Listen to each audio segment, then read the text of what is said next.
अपने सब सुन रहल छी अमरनाथ शर्मा के आवाज में।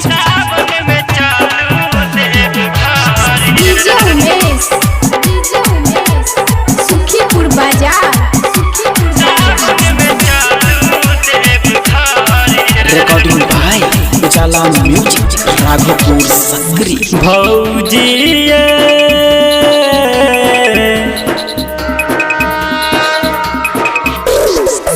भौजी भौजी सावन में चालू देव घरिए भौजी भौजी सावन में चालू देव घरिए गंगा जल भर के भौजी गंगा जल भर के भौजी संगे चलू बाबा के नगरिए भौजी भौजी सावन में चालू देव घरिए भौजी भौजी सावन में चालू देव घरिए।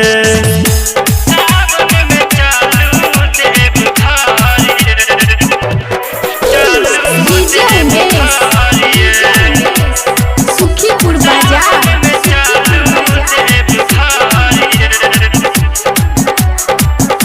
कि हमरा संगे यहाँ चलू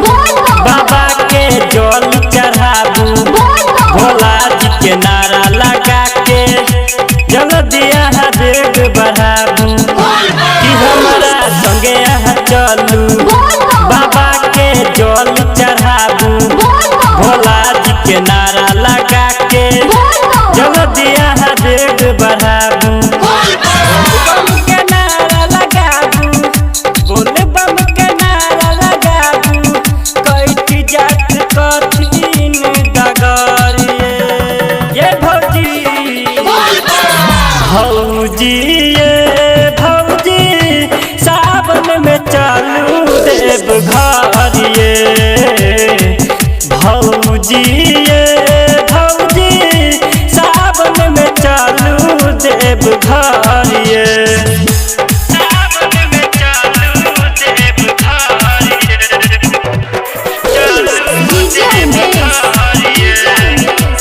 सुखीपुर बाजार रिकॉर्डिंग बाय उजाला म्यूजिक राघोपुर सकरी। कंधा पर काबर लके कि देव घर चलू ये भौजी भोला जी के नारा लगा के भोला जी पर जल चढ़ाबू कंधा पर काबर लके कि देव घर चलू ये भौजी भोला जी के नारा लगा के भोला जी पर जल चढ़ाबू गंगाधर भैया को है सिंगर अमरनाथ को है जब बोल बम हर हर ये भौजी भौजी सावन में चालू देव घरिए